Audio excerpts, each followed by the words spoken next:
Good morning, everybody.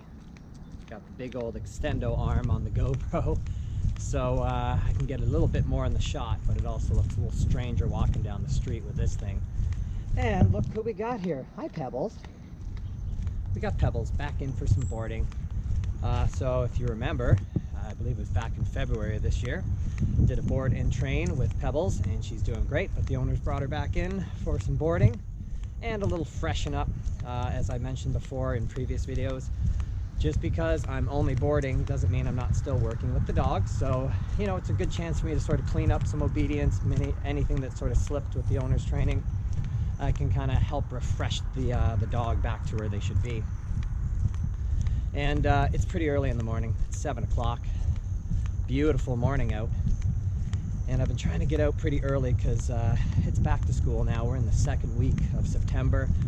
And yeah, by 8:30 in the morning, it's becoming very difficult to walk because there's so many kids on the sidewalk. And I'm constantly weaving out around families and all that kind of stuff. Come on, Pebbies. And just curious if anybody else is struggling out there. It is coming into squirrel season. You guys know what I mean by squirrel season? So here in the fall, a lot of squirrels already starting to come out, scurrying around in the morning, trying to gather up some food for the winter. And can be very distracting if you've got a dog that's got super high prey drive. Maybe you're struggling a little bit because your dog is darting all over the place every time they see a squirrel moving. But on the upside of that, this is the perfect time of year to work dogs through high prey drive issues like that.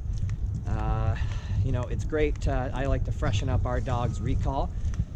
Take them someplace with lots of trees, a nice wooded park or something, and I'll let them go and chase a squirrel and call them back. Gives me a good distraction proofing for our recall. But yeah, if you're struggling, like, you know, in the morning you're taking your dog for a walk on the leash and you're struggling because the dog's pulling every time they see a squirrel, well, give a dog trainer a call and we can help the dog work through that, get some better focus on you, and sort of eradicate that. Because you can have a dog that heals perfect, but then when something like that happens, you know, a cat runs by or a squirrel, something like that, can be very difficult to handle some dogs.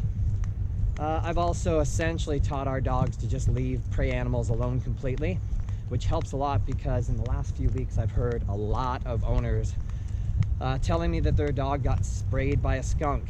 And not that that couldn't happen to our dogs, but because they don't chase small prey animals anymore, less likely that that would happen for sure.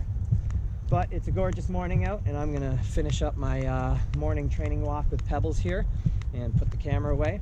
But hopefully you guys are having a great week. And you know what? Look at this. Shorts and flip-flops still.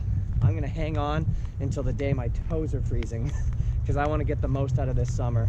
And something about wearing flip-flops just makes it feel very summery, you know? All right, guys, have a great day. Get out there and train with your dogs, and we'll see you soon. Good girl, Pebs.